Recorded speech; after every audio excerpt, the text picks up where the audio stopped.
केळापूर तालुक्यात शेडमाके जयंतीनिमित्त पारंपरिक आदिवासी कार्यक्रम।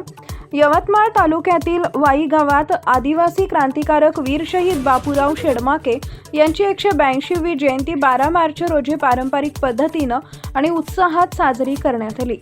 1857च्या स्वातंत्र्य लढ्यात इंग्रजांविरुद्ध शौर्याने लढा देणारे गोंड वंशाचे सुपुत्र वीर बापूराव शेडमाके यांना यावेळी आदरांजली वाहण्यात आली।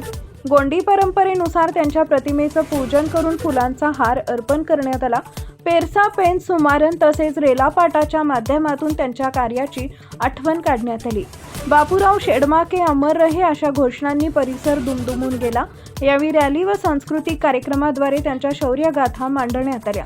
वाई गावातील आदिवासी बांधव मोठ्या संख्येने उपस्थित होते। टाइम्स ऑफ महाराष्ट्र न्यूज चॅनलसाठी तालुका प्रतिनिधी देवा अत्राम यांचा रिपोर्ट।